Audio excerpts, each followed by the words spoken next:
Hello everyone, welcome to my channel. I am Neha. आज करेंगे हम क्लास 12 बिजनेस स्टडीज़ एंड आज का हमारा टॉपिक है redressal agencies under the consumer protection act. Consumer protection act के अकॉर्डिंग कितनी रिड्रेसल एजेंसीज़ है वो सभी हम पढ़ने वाले हैं। रिड्रेसल एजेंसीज यानी जो कंज्यूमर की कंप्लेंट्स सुनती है, उन पे कार्रवाई रचती है, उनकी प्रॉब्लम्स दूर करने की कोशिश करती है, वो सभी हम पढ़ने वाले हैं। एंड इस चैनल पर हम जितनी भी वीडियोज़ करेंगे वो सभी NCERT की बुक्स में से करेंगे। तो देखते हैं क्या लिखा है कि अगर कंज्यूमर के ग्रीवेंसेस यानी प्रॉब्लम्स को रिड्रेसल करने के लिए, उनको सॉल्व करने के लिए, कंप्लेंट्स लिखने के लिए जो है कंज्यूमर प्रोटेक्शन एक्ट 2019 ने 3 टायर मशीनरी बनाई है हमारी कंप्लेंट्स को सुनने के लिए। बेसिकली 3 टायर मशीनरी है, एक डिस्ट्रिक्ट लेवल पर, एक स्टेट लेवल पर, एक नेशनल लेवल पर। इनके बड़े बड़े नाम हैं जो कि मैं बताती हूँ क्या है, किस नाम से इनको जाना जाता है।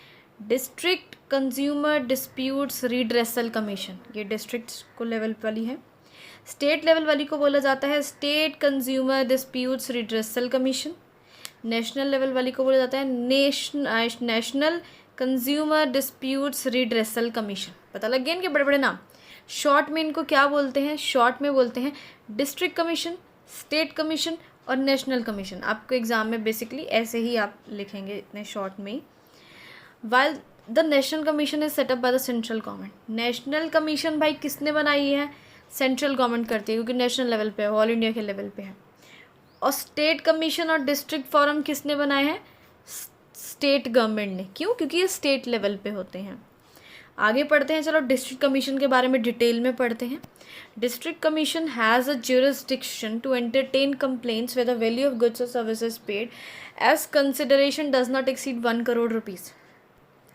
डिस्ट्रिक्ट फोरम में कंप्लेन करनी है तो जो गुड्स एंड सर्विसेज आपने ख़रीदे हैं उनकी कीमत जो है 1 करोड़ रुपए से ज़्यादा नहीं होनी चाहिए।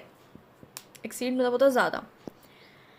Either on the first hearing और at any later stage it appears to the district commission that there exist elements of settlement. अगर फर्स्ट हियरिंग में, पहली सुनवाई में, या कभी लेटर यानी बाद में किसी सुनवाई पे डिस्ट्रिक्ट कमीशन को लगता है कि सेटलमेंट हो सकता है दोनों पार्टीज़ में, जो प्रॉब्लम है वो बात बैठ के सॉल्व हो सकती है, ठीक है, और पार्टीज़ इस बात के लिए एक्सेप्टेबल भी है, हाँ ठीक है भाई हम सेटलमेंट करने को तैयार हैं दोनों, ठीक है, दोनों ही राजी हैं, पार्टीज़ भी राजी है, डिस्ट्रिक्ट कमीशन भी यही बोल रहा है। तो वो क्या बोलेगा? डिस्ट्रिक्ट कमीशन बोलेगा कि अपना कंसेंट दो, लिख कर दो हाँ में कि हाँ हम सेटलमेंट चाहते हैं, इस डिस्प्यूट का, इस प्रॉब्लम का सेटलमेंट मिल के चाहते हैं, लेकिन ये 5 दिन के अंदर अंदर हमें लिख के देना पड़ेगा, ठीक है। आगे देखो क्या लिखा है। अगर पार्टीज़ एग्री हो जाती है, ठीक है, पार्टीज़ बोलती है ठीक है हम सेटलमेंट करने को तैयार, और रिटर्न में लिख के भी दे देती है अपना कंसेंट कि हाँ भाई ठीक है हम तैयार हैं, हम सेटलमेंट कर लेंगे, तो डिस्ट्रिक्ट कमीशन क्या करती है? इस मैटर को जाके मीडिएशन को दे देती है कि हाँ भाई ठीक है एक मीडिएटर होगा और इनके जो है प्रॉब्लम जो है, डिस्प्यूट जो है वो सॉल्व करेगा। लेकिन सपोज़ अगर क्या होता है फेलियर ऑफ सेटलमेंट, सेटलमेंट हो ही नहीं पाता, दोनों आपस में किसी बात पे एग्री कर ही नहीं पाते हैं, तो क्या होगा? प्रोसीड्स विद द कंप्लेंट, यानी कंप्लेंट के थ्रू ही हम आगे बढ़ेंगे, सेटलमेंट वाली बात अब ख़त्म हो गई है। अगर कंप्लेन किस चीज़ को लेके है कि भाई गुड्स में अपने डिफेक्ट है, तो क्या होगा? प्रॉपर एनालिसिस किया जाएगा गुड्स का, प्रॉपर एनालिसिस किया जाएगा, प्रॉपर टेस्ट किया जाएगा गुड्स का। कमीशन क्या बोलेगी?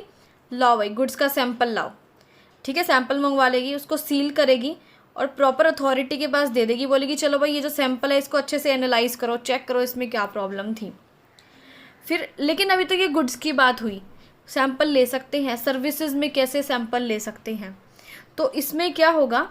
सेटलमेंट कैसे होगी? एविडेंस बुलाया जाएगा, ठीक है, और अगर कोई इन्फॉर्मेशन चाहिए, कोई डॉक्यूमेंट, कोई रिकॉर्ड चाहिए, तो वो सारी चीज़ें हमें पेश करनी पड़ेगी। अगर कोई भी पार्टी सेटिस्फाइड नहीं है, ठीक है, डिस्ट्रिक्ट कमीशन ने ऑर्डर दे दिया कि भाई ये तुम्हारी प्रॉब्लम का सल्यूशन है, ऐसे ऐसे है, लेकिन पार्टी सेटिस्फाइड नहीं है, कोई एक भी पार्टी, दोनों में से कोई एक भी मना कर रहा है कि मैं खुश नहीं हूँ तुम्हारे ऑर्डर से, तो वो क्या करेंगे? इस ऑर्डर को लेके कहाँ जाएंगे? स्टेट